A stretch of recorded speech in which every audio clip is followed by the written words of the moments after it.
Hello po everyone, I'm back.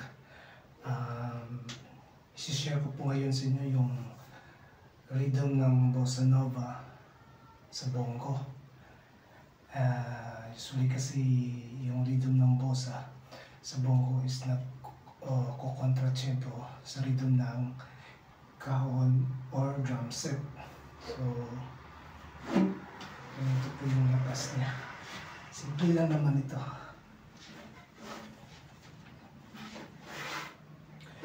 First, you have to take the beat or the tawag dito yung balor.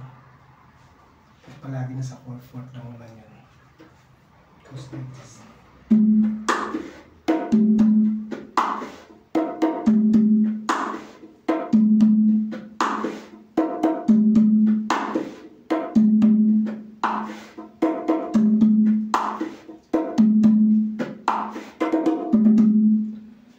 Minsan, pwede niyong gawin yan para mas puno at nagsasabay ka sa rimshot ng drum set or ng kahon.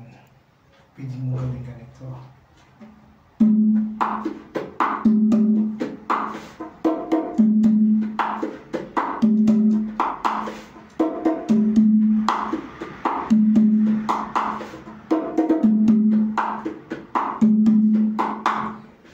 Pero, yun yung pinaka-basic niya, yung unang ginawa kong rhythm.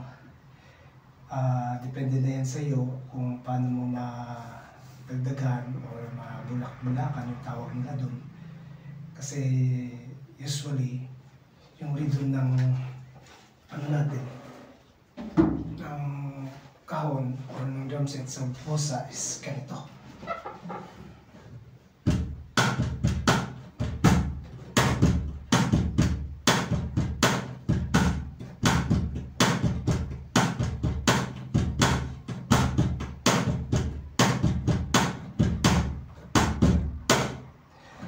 So, yun na yun.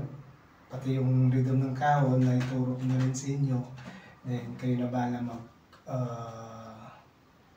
mix or combine ng rhythm na yun. Kasi, contradict yun, contratempo sila yun. Yung bakante ng rhythm ng kahon, siya yung mag-fill in yung bongo. Okay? Dahil